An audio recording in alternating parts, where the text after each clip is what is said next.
right, as you guys may know, this is a huge month in the astrology. The month of February, we have the Lunar New Year. We are going into eclipse season. We also have one of the biggest conjunctions and transits happening probably of the century. Saturn and Neptune coming together for a conjunction. But in this video, I want to talk about eclipses. The first eclipse, which is happening on February 17th, it's a new moon solar eclipse.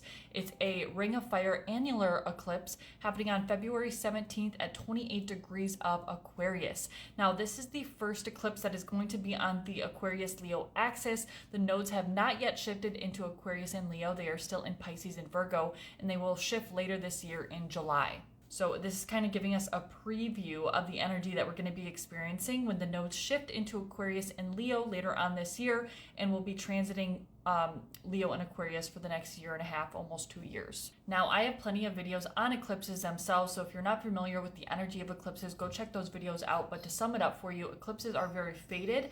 They are catalyst events, and these are energies that are going to stay with us until the next eclipse cycle. So this eclipse is happening in the sign of Aquarius. It's the first eclipse on the Leo-Aquarius axis, and it's giving us a taste of that Aquarian energy. We have had a lot of Aquarian energy happening recently, especially with Pluto now in the sign of Aquarius. This is also the Lunar New Year. We are moving from the year of the snake and moving into the year of the horse.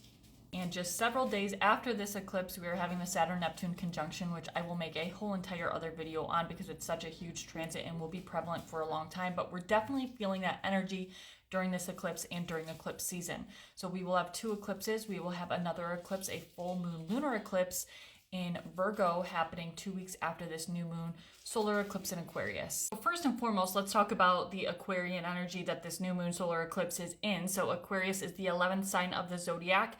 It's an energy of being very misunderstood. It can be quite rebellious. It can be overstimulated. It's about community, people, the collective. It can be about technology. It's ruled by planet Uranus. Now, the traditional ruler is Saturn, but of course I am more of a modern Western astrologer, so I look at the modern day ruler, which is Uranus. Now, it just so happens that this new moon solar eclipse is in almost an exact square within a 1-degree orb of its ruler, Uranus in Taurus. So this is big energy. This is shocking things happening. It's a very awakening energy. It's a very electrifying energy. It can overactivate our nervous systems, make us overstimulated, restless.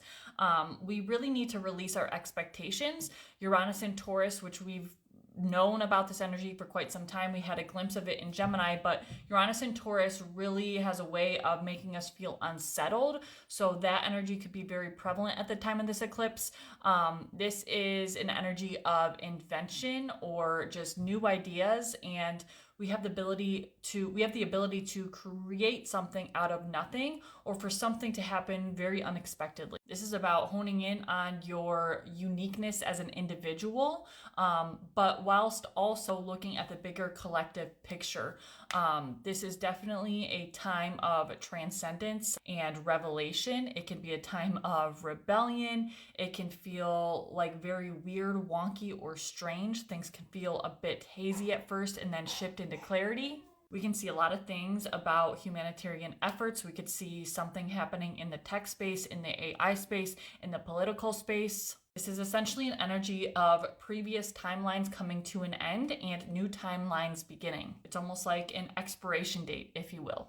Now, if we were looking at the traditional ruler, which I do look at, but I just don't really base most of my astrology off the traditional ruler is at the 0 point of Aries, which we will again talk about with the conjunction to Neptune in a later video. But this is a lot of fresh, new energy. It's energy that we're not quite accustomed to yet, especially because the nodes have not shifted and will not shift until July.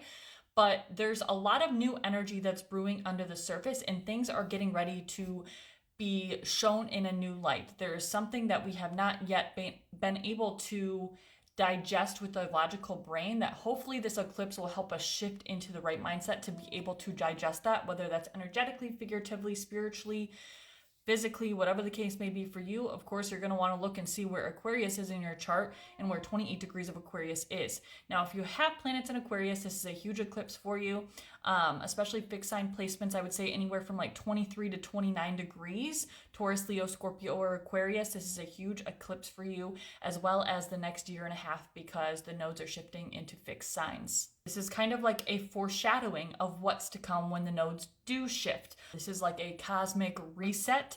It's disrupting a lot of old stagnant energy that needs to be broken up and dispersed of properly, and shifting out of old timelines and into new timelines entirely. We're kind of rewriting the script. A lot of things, for some reason, like media is coming to mind: writing, thinking, talking, communication, networking, people, like again, humanitarian efforts. That's oftentimes an energy we see with Aquarian energy, but I feel like this is a time of, like, just people is coming to mind. So we might see a lot of things in the media that's being revealed about specific people, which we already have, but this could be even bigger. We need to kind of detach from what our expectations are.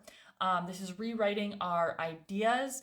It's having disruptions and or revelations of what's to come, and we could have flashes of the future. Aquarius and Uranian energy is very much future oriented. It can feel a bit uncomfortable, and this is also an energy that's head over heart, of course, because Aquarius is very mind oriented. It is a fixed air sign. So this is rapid change, it's growth, it's evolution, it's fate, it's destiny, and we need to kind of let the reins loose a little bit and just kind of let unfold whatever is meant to unfold for you personally. So that is all the time I have for you guys. Happy eclipse season. I will be back to talk about this Saturn and Neptune conjunction happening at the 0 point of Aries, because this is a huge energy, and it will be huge, and it will be prevalent for quite some time. Of course, it's, you know, it's huge right now, but with eclipse season, with the Lunar New Year, with all this like astrology energy, there's a lot going on, and there's other aspects I could talk about for this new moon solar eclipse. So I might make a second video, but be patient with me, guys. Of course, I am just getting back into making videos and content. If you want to book a personal reading before they're open on my website, you can shoot me an email or a DM, and we can try to set that up. I just don't have them open to the public just yet, so keep an eye out for that. And yeah, much love, guys. Happy eclipse season.